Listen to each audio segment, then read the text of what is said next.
In the 70s and 80s, it was common knowledge that sex sells. 50 years later, anger is the new sex and is driving algorithms to push aggressively misogynistic content to men of all ages. But do people making manosphere content actually believe what they're selling? Or are they just taking advantage of lonely men who are willing to pay $50 a month to subscribe to their content? You're listening to Real Stories, Real Problems with Rachel and Roxanne.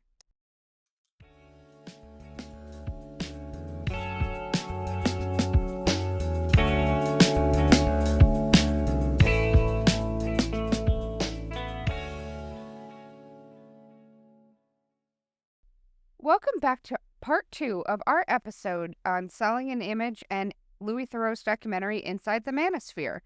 When we left off, we were talking about Justin Waller and his penthouse in Miami, and he was talking to Louis Theroux about his whole situation. We're looking something up. Yeah.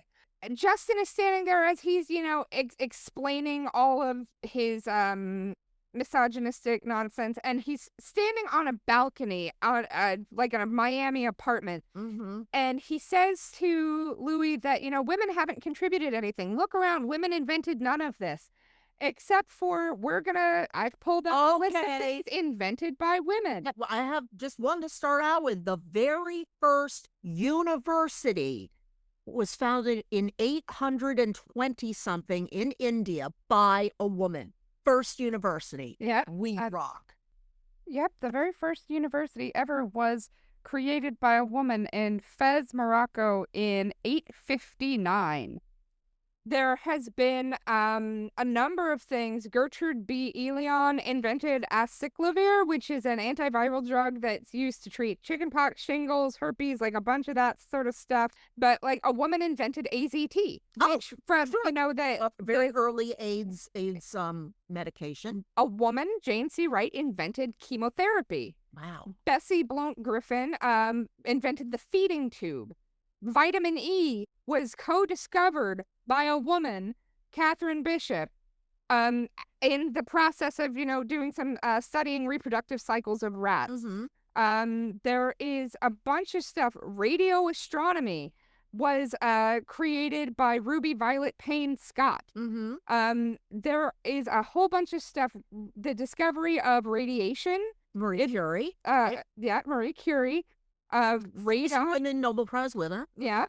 Kinetic energy, the scientific concept of kinetic energy was discovered or, popularized and demonstrated officially by a woman named Emily du Châtelet. Mm-hmm. As we're going through all of these topics, a woman invented Scotchgard. Patsy Sherman is a woman who co-invented Scotchgard. When you think of, curling iron was invented by Theodora Simmons, and the dishwasher was invented by Josephine Cochran. Oh, you mean she just wasn't sitting around in a bikini doing dishes? No, she got sick of doing it. Developed the first commercially successful dishwasher in 1887. Wow. The paper bags that you get when you go to the grocery store, square bottom paper bags, invented by Margaret Knight in 1860. Amazing. As we go through these lists, I have a list of literally hundreds of things invented by women. So to look around and say women invented nothing of this. The medical stuff alone, they have saved millions of lives. Bitch, he said this in an apartment. A woman invented the electric refrigerator.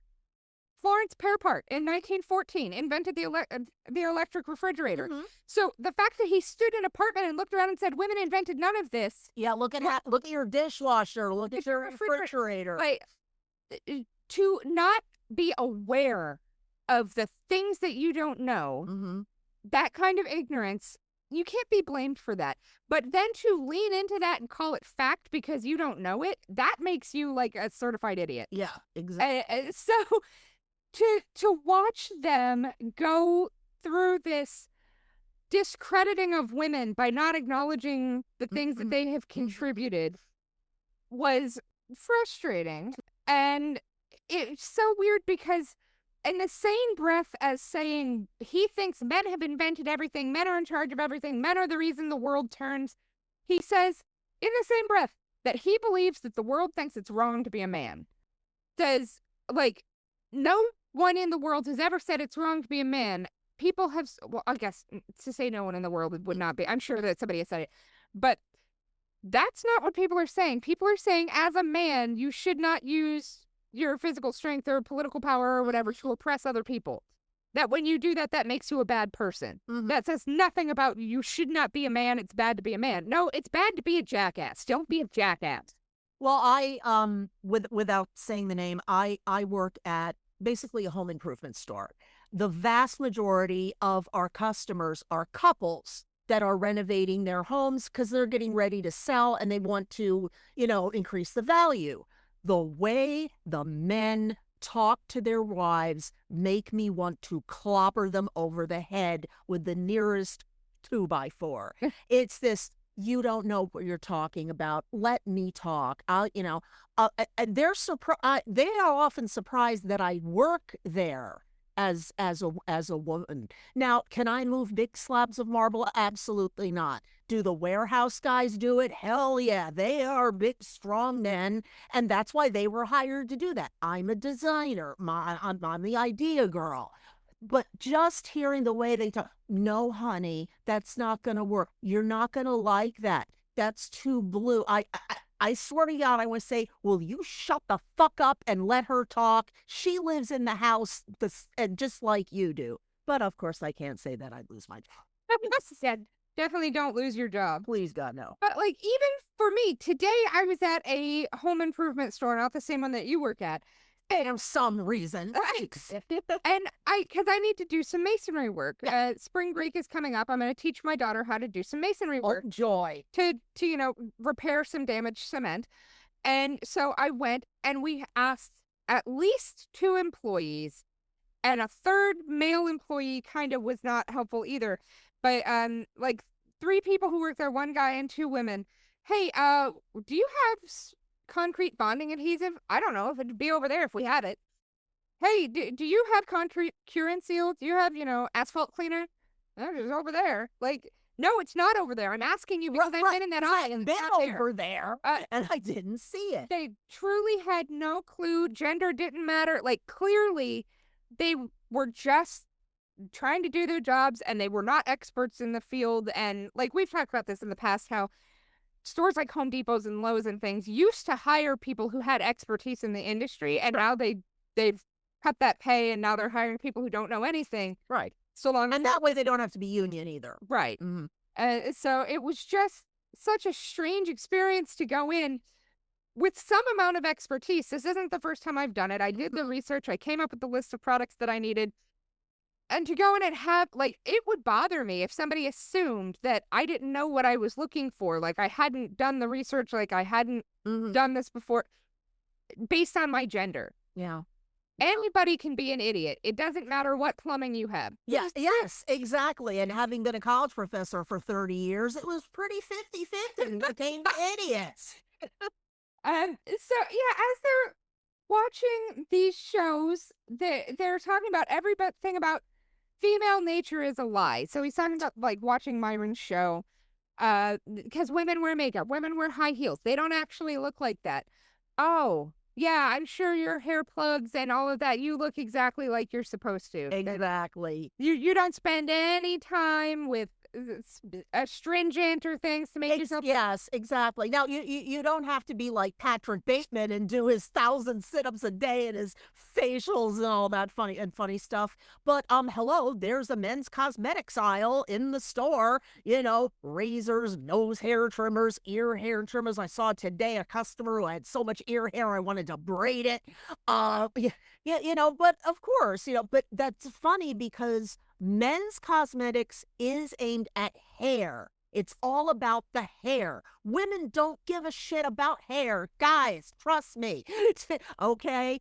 Hair, that sort of stuff. Women, it's all about masking the face. Well, hell, it's called make-up. Makeup. And most women, given the opportunity, if society woke up tomorrow and was like, we're no longer going to hold it against you if you don't wear makeup to work, most women would pitch that out the window so fast. Some women really love it. It's fun for them. It's an art form. Like, it's fun. That's amazing. excellent for them. But a lot of women would just be like, and in the garbage it goes. I go to work and not have to wear makeup and everybody still treats me the same. That's all I'm looking for. So if you expect women to wear makeup and look certain ways to perform femininity for you, you cannot then be mad that they did that. Right. Like, that's not, Exactly. that doesn't make sense. And they went out of their way to try to make the women who were guests on Myron's show look stupid. And they were doing this kind of rapid fire talking to the women, and they would get to a point where they got them confused enough, and then they would say, hey, can you name 3 countries? And you could see they had this moment where they had to pause. Yeah. It was rapid fire. And then you saw them calculations of, I have to sound stupid if I want to come back on this show, if I want to continue to be a part of this world and build this audience and make this money. I have to be an idiot. So one of them was like, I don't know, Bogota? Isn't that the capital of Colombia? It is. Okay. But even if you just started from name 3 countries, Well, we live in the United States. And then we're Canada and Mexico. You don't even have to leave the continents. So the idea that the average woman wouldn't be able to name 3 countries is ridiculous on the face of it. You've created an environment where these women have to fake stupidity to be able to live in this world and make money in this world that you have acknowledged throughout this entire documentary that it is an attention economy and you will say whatever you have to say to continue to make that money. These women are no different. No. You've just decided that you're going to sound like an asshole to make money. She's going to sound like an idiot to make money. And that's what everybody's signed on to do. Absolutely. And so it's just this weird... I can't even explain it. I think if you went back to like 1975 and you got a group of like 40 to 50-year-old people of various, career paths or whatever and sat them down and said, in 50-ish years, people are going to make money being mean and stupid. And that's the only thing they're going to bring to the table is mean, cruelty, and stupidity. Now, that would be my parents' generation. And my father would have said, no, it's industry. Well, he was an engineer. He would have gone, it's industry. It will be industry. My mom at that time, there were hardly any working moms. There were hardly any single moms. So she would have pressed secretarial work, or nursing or something like that, just because of gender roles at the time. And if I had said mean and stupid, they'd have looked at me like I had 3 heads. Like, how do you make money being mean and stupid? It's paying bullies. Yeah, that's all it is. And so the fact that people have found ways to make money creating these images of cruelty and stupidity, it's just surreal to me. It is a very strong sign that America has not created anything in a long time. Why else would this be where the money is? Exactly. And so they're going through all of this stuff, and they're talking about the women and the men in the manosphere who are all using each other to raise their profiles. They're basically like, you've heard the crabs in a pot mentality. Sure. Stepping on one another, pulling this one down. Right. And nobody gets any higher, but you're all stepping on each other. And right, exactly. It's very much that. And so at one point they are back at Harrison's house after they, because he's bouncing back and forth between the manospheres. And he goes back to Harrison's house, and they're talking to a woman who was a porn star. And I'm not going to say what she did. It was gross, but impressive. Yeah, it was physically difficult. Yeah, but I couldn't do it. No. She seemed fine with it. She seemed happy with her. And God bless America. I mean, I would not. I feel like I would be bothered by doing that, but it made her happy. And so they go back to Harrison's house. He's been filming video with her. He's been live streaming with this woman, this very famous porn star. And they go back to his house, and he's like, she's disgusting. I can't believe her. I hate her. She's so gross. And then Louis says, well, if you hate her and you think she's gross, why are you? And he says, I'm going to use her for clout. So he understands that this doing awful things, that things that he thinks are awful, will earn you money. And so he is just taking clout from somebody who's done something he thinks is awful, Right. so that he can do something that everybody else thinks is awful, and they're all making money being awful together. It's Well, I also from an anthropological point of view, because I know you're just waiting for me to talk about anthropology. 50,000, 100,000 early hominids, if they had been this way, thinking that being mean and stupid, I mean, I'm sure there were mean and stupid Neanderthals, but we would not be here. We would not have evolved as a species because we are tribal. We need each other to survive, yeah. obviously. And if there was, and I'm sure there was an asshole Neanderthal at one point, or a Cro Magnon who was a total dick, and they probably beat him to death with sticks or something like that. But it was because there was no concept of money back then. What have you heard Patton Oswalt's theory about why religion was developed? No. Because it gave the smart people some control over the big dumb brutes. Because you could say, listen, if you will just stop raping and murdering and hurting people here, Mhm. there's a heaven where you'll get everything you want for Oh, being that's good like here. that's like Nietzsche, and religion is the opium of the people. Yeah. Okay. So, like, Patton Oswalt has a whole bit he does about, he calls it sky cake. This is definitely a thing that's happened, but also it's relatively recent in human history. Mhm. This push for absolute individualism. I'm going to destroy everybody so that I can get what I want, and it doesn't matter what happens to anybody else. Historically speaking, evolutionarily speaking, humanity has succeeded because we put all of our chips in the society basket. Mhm. We're all going to work together. We're all going to, work to improve everything. We're going to develop things. We're going to work Because as a we're society tribal because we're tribal. and have opposable thumbs. That's like pretty much it. And so this idea that, no, I can do it by myself. I don't need your help.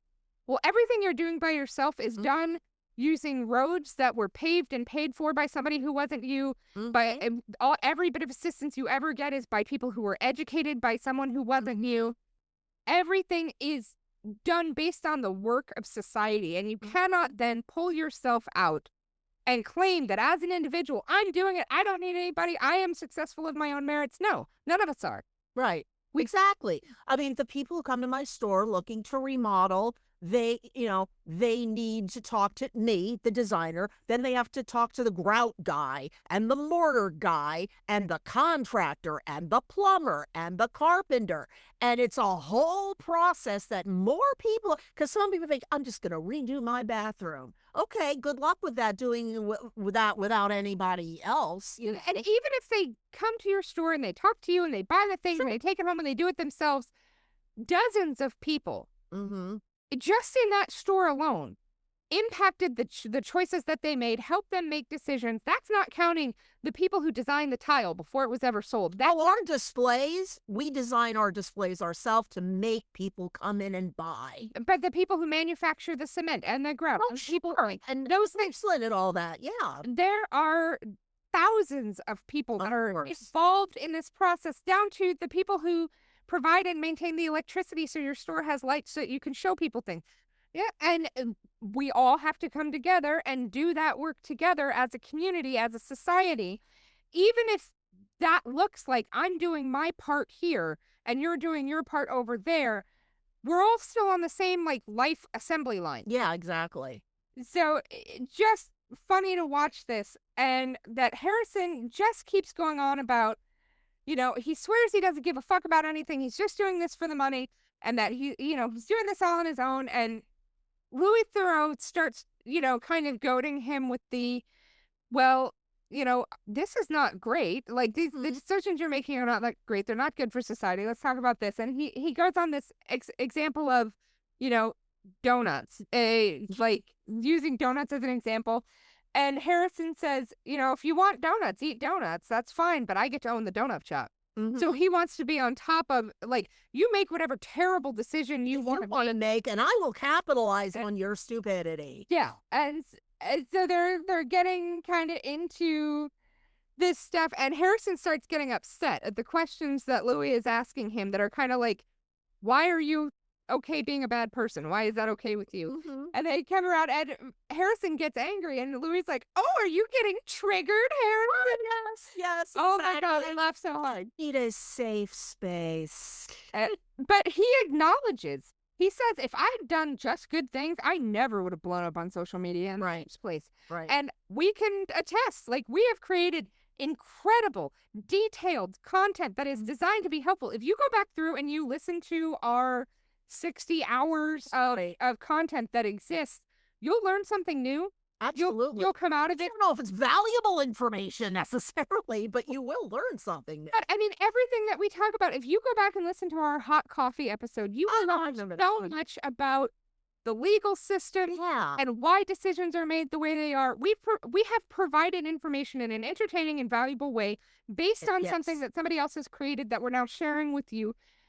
We create, I would say, a net good. I think so. I think we are adding to the joy of the world. We have a very small audience and make no money. If we went out there and we were being awful, they would gladly put us on the front of every search because they would want people to come be angry at us. Well, I mean, when we're talking about how people know why the awful people are popular, look at school shooters. I can name 10 of them. I can't name one victim except Rachel Scott, the first girl who was killed at Columbine, and it's embarrassing. But I know the names of all the killers. Yeah, it's this notoriety, this attention that you get for being infamous, essentially, drives like so much of this. And at one point in this, I stopped and I made the note, it feels like what these men and women that are part of the Manosphere are selling is permission to be an incorrigible dick. Yeah. Like, when they tell you, you don't do these things that are good for you. Be a jerk. Be a like other ass. people. Yeah. They are telling you, don't care about what other people are experiencing in their interactions with you. Don't care about even yourself. All you need is to be able to be mean. Right. You will feel fine. Like you will be satisfied with that life. And it boils down to there actually is a point to don't care what other people say. That is a good piece of advice. You know, if you like to wear that dress, don't care, don't care what other people, you look pretty in the dress. You think the dress flatters you. You just like the dress. Wear the goddamn dress. Yeah, it is really interesting to me how much this is simply a justification for people to be like, well, I want to be mean. And these people have told me that's fine. So I'm going to pay you my $50 every month because you're going to keep telling me it's fine for me to be mean to people. Yeah. And that very clearly was demonstrated in this documentary. At one point, Harrison is taking him out and they're out in this thing and his crew beats the shit out of somebody. Yeah. Like they literally start wailing on the sky. Right. And it's all blurred in the documentary because Justin Theroux does not want to. Louis Theroux. Justin Theroux is a very different dude. Louis Theroux doesn't want to show any of this, but he wants to address it. And Harrison pulls him aside, and in the documentary, tells him, "Look, none of this was supposed to happen. This got out of control. I've already pulled it from the live stream. Nobody's going to see this." And then within 10 minutes. Louis got on his phone and he can see that clips from this fight have been pulled and are now being used to advertise Harrison's show. They filmed a felony. Yeah, they filmed a felony. And then he said, this is not a thing I want to be a part of, but he is using it to advertise his channel. Sure. Clickbait. Yeah. Yeah, very, very much. And they're talking about like all of these terrible things that are being done. And then Louis starts kind of explaining some of the history of some of these people, the way that they grew up. Andrew Tate, he's got a video of Andrew Tate explaining that he was beaten by his dad when he was little. Harrison's dad left when he was a tiny child. Justin Waller grew up in poverty and in a violent, chaotic environment where he never saw his dad, and his mom was crazy, like set multiple fires. Saying that absent or dysfunctional fathers is so prevalent here. Yeah, it was really telling to see that these men who are, or predominantly men, who are profiting from this system grew up in very abusive and negligent households. Is basically Yeah. what I was getting from this. Mhm. Which is not to say that if your dad left that your life is necessarily shit, Oh, of course not. but that in these specific instances, it looks like that was what they were indicating. Interestingly, I've spoken to many of my high school bullies who have friended me on Facebook, and I have always written back, I'm happy to be your Facebook friend, but are you sure you know who I am? Because you treat it inevitably. Every one of them said, I was a bully in high school because my father was an alcoholic. My mother was a drug addict. My parents were dysfunctional, and they all apologized. There was only one bully that I can never forgive because he tried to burn my house down and he chased me 3 blocks with a knife. So sorry. He doesn't get a pass. But sure, your life can be fucked up if you have, again, dysfunctional framework of how a family works. Not to say that people who grew up in a loving family can't be a dick. Yeah. And at this point, when they're talking about family dynamics, it's clear that some of this conversation has gone on behind the scenes because suddenly Justin Waller's fine with his wife and his children being in this documentary because he spent the first half of it being like, no, they give them their privacy, don't show them. And now he pulls his pregnant wife, quote unquote, Yeah. his longtime girlfriend, into the video so that she can explain that he doesn't do baths or diapers. That's not his. Oh, yeah. We each have our lane. I do the childcare and the house stuff, and he brings in the money. Oh, like in the 40s. And so, Louis asks her about the one-way monogamy thing. And she explains, that she's had exes who cheated and lied. And that this way, it's just cheating and not lying. And, they're not even legally married. And she doesn't see the risk involved in that. And, so it was clear that at this point, Justin had been aware that he was going to talk about family dynamics and how his home life messed him up. So he needs to show that he now has this perfect home life and that it's not that there's anything wrong with him. He's not doing this because, right. But he was able to create this wonderful. No, you have created basically a slave situation where you found a woman who was dumb enough to let you knock her up once. Yeah. Because you had money. God, I feel sorry for these children. In 15 years, when they watched how their dad was, oh my God. Well, and Justin has 2 little girls. I don't know what the pregnancy turned out to be, but 2 little girls. So what happens when those girls are sexually assaulted in middle school because their dad told other middle school boys that's fine? Yeah, well, I mean, look at what's going on in high school now. Girls are sent home to change clothes because it's distracting to the boys. It's just this really weird, not understanding the world he is building and how it is going to impact his daughters. Why would you want your daughters to be out in a world with men who think this way? Exactly. And think this way because you told them to. Sure. That just struck me as interesting. And that, he stands there in front of this camera and he says that he truly has it all and that his wife, quote unquote, loves him for more than money. It's real love. No, it's not. No, I guarantee you, if something happened and he was no longer able to do the channel and make the money and he lost everything, he got invested in a crypto scam and lost or whatever, she'd be gone within 3 months. Because the reason she stays is because you have given her a lifestyle she is accustomed to. Yeah.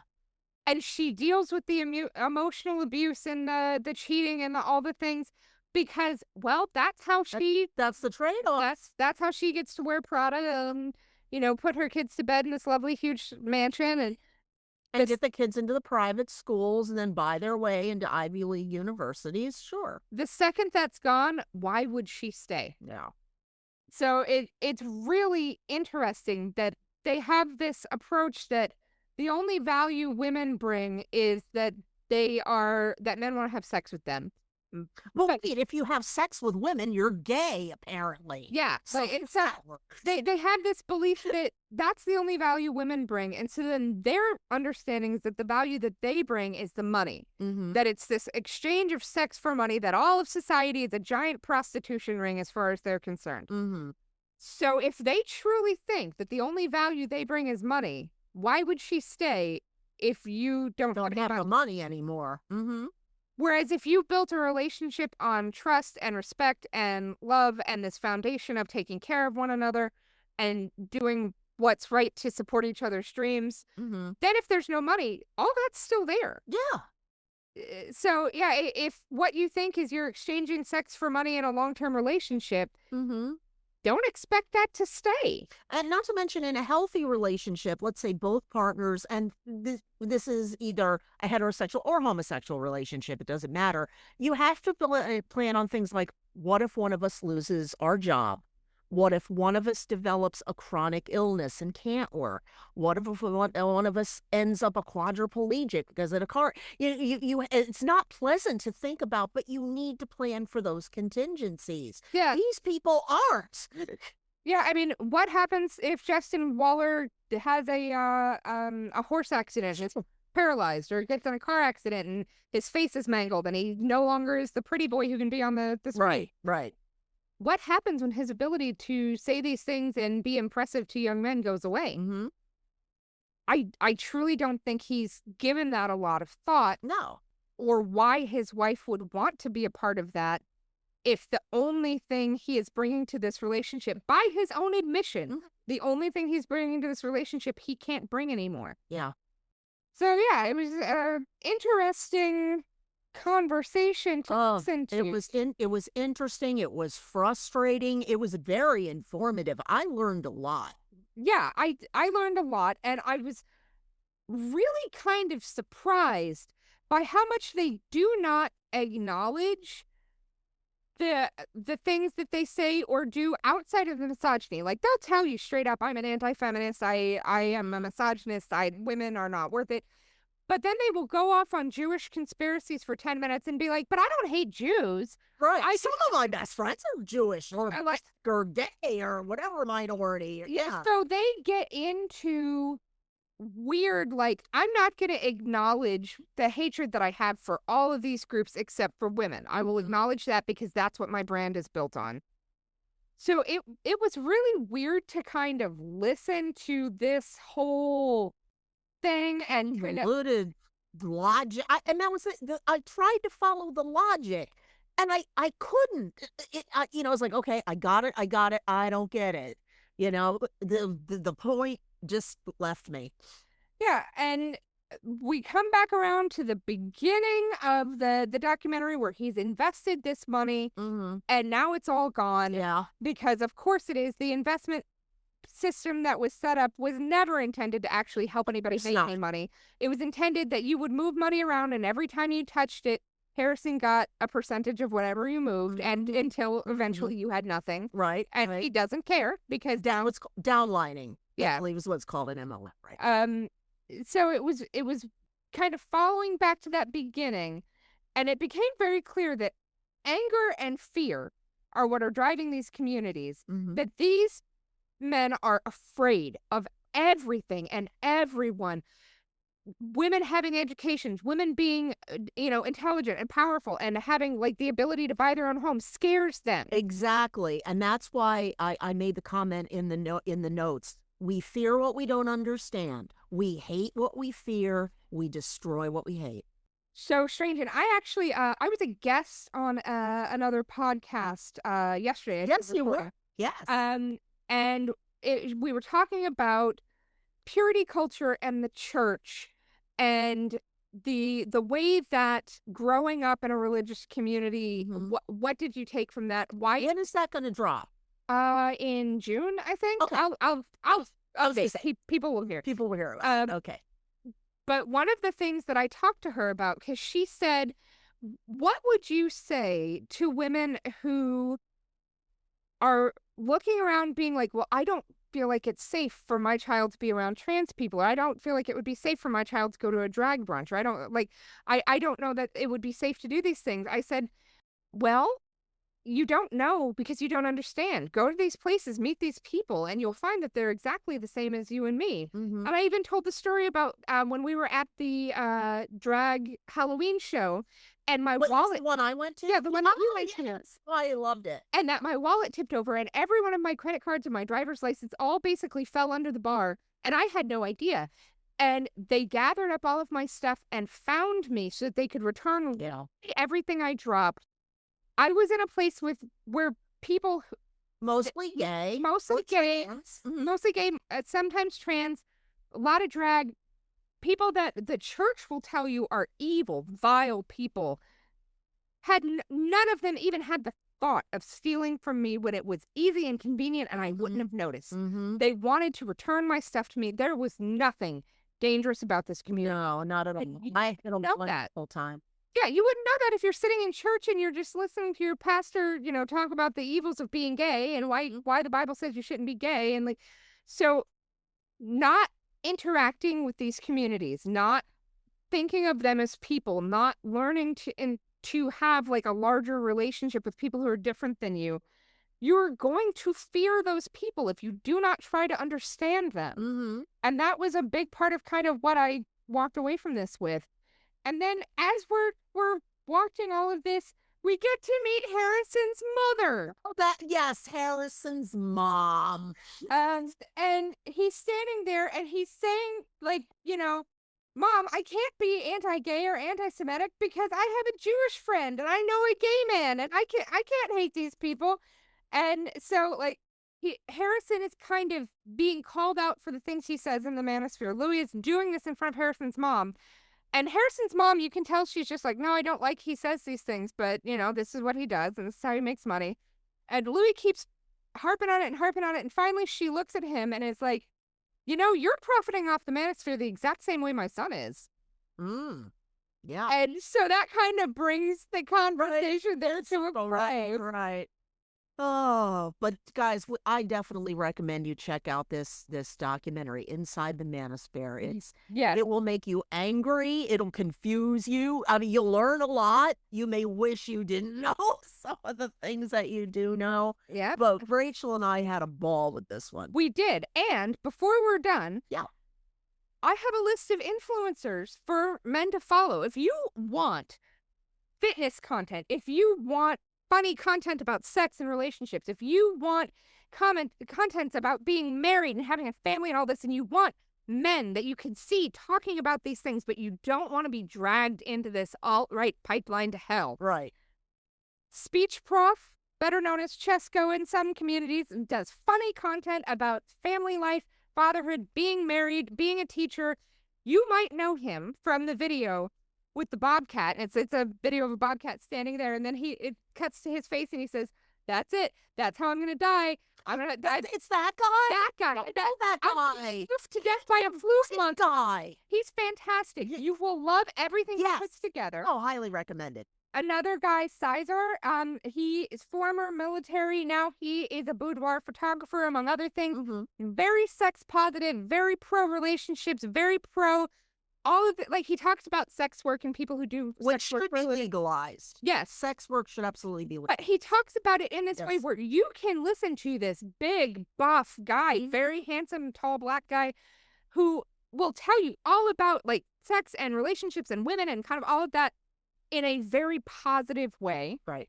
Professor Neil does educational content. He backs stuff up with sources. He is very, like, fun to listen to and very pro family, pro woman, pro, like, all of the things that you're looking for there. A guy named Liam, who goes by the Plant Slant, talks about diet and exercise and nutrition content in ways that are actually helpful, in ways that do not turn you then into, like, that health to alt-right pipeline. None of that. It is very, okay, so you're fat. Nobody needs to judge you for that. You're going to eat when you're going to eat. Like, but let's talk about, he's very into. But let's talk about being a healthy kind of fat. Right. Let's talk about you. Just because you make these choices, it's not necessarily going to impact your body. But let's talk about if you want to be fit, if you want to do these things, we can talk about that. Very focused on beans as a fiber and protein source. Very funny dude. If you want to see two adult men who have maybe the most positive masculinity that you'll see on the internet, Cinema Therapy on YouTube. the internet's dads talk about movies and mental health. One of them is a filmmaker and one of them is a therapist. And they review movies and talk about the filmmaking aspect of it and the mental health that you can glean and the lessons that you can take from these movies from a therapy point of view. Mhm. So good. And then if you're just looking for a big buff dude to be like giving you content, Henry Rollins From Black Flag? yeah. Oh my God, I So- had no idea. He does incredible online content, very pro-feminist, pro everything, like Check this out. self-improvement advocate. Because a lot of this right-wing, alt-right manosphere stuff is men who want to do better. They feel like they need to improve themselves. Right. But not necessarily improve themselves and be more masculine, but be better human beings. Well, and if you want to be more masculine, Henry Rollins, I don't think there's anybody more masculine than I him. can't believe Black Flags, Henry. My and- God.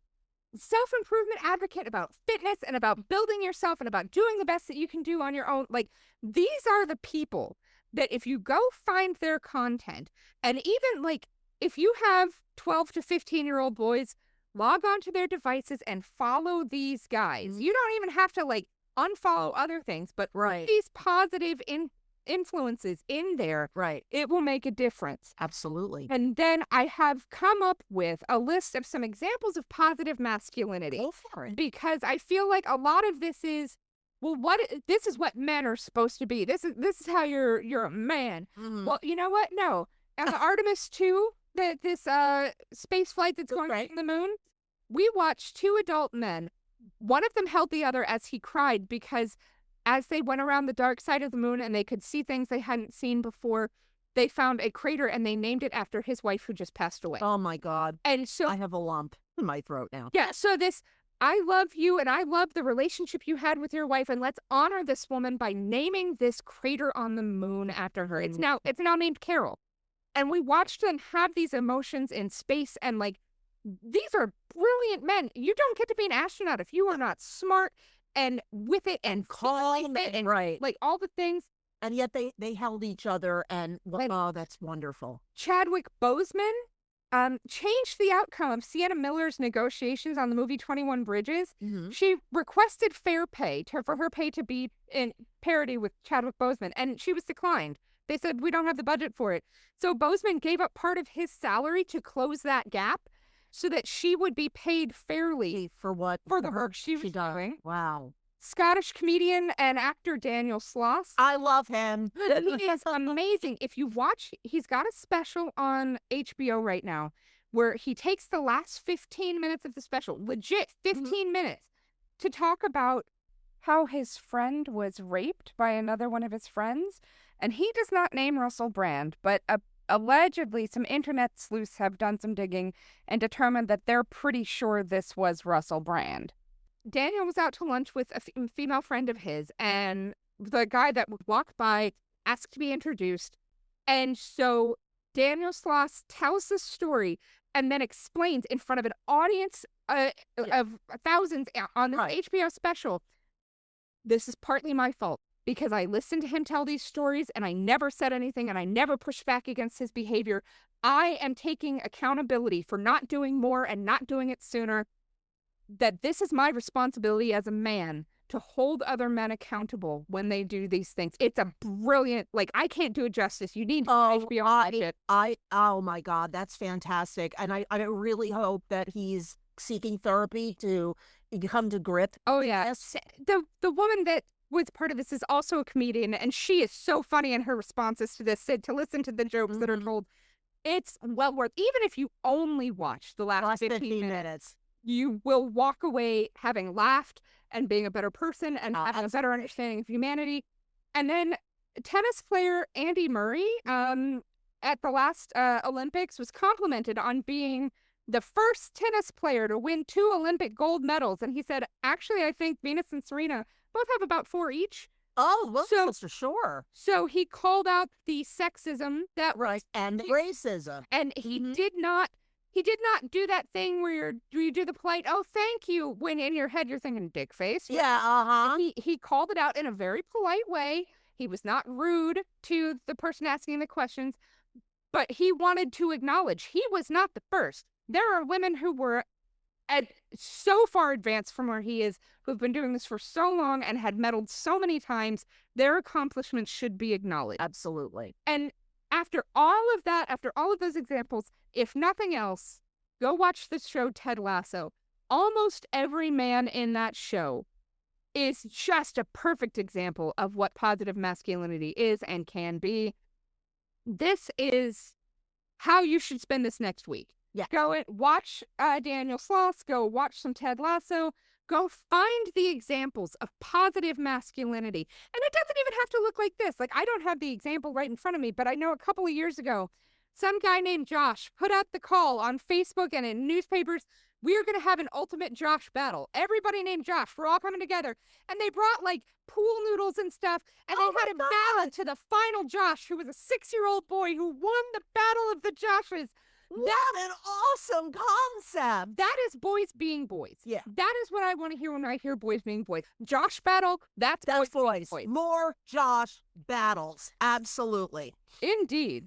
And thanks for listening to Real Stories, Real Problems with your hosts, Rachel and Roxanne.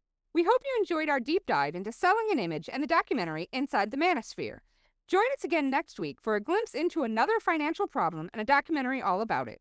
If you enjoyed our show today, please remember to like, subscribe, and leave us a review on your podcast app. Thanks for listening. See you again next week. Bye for now.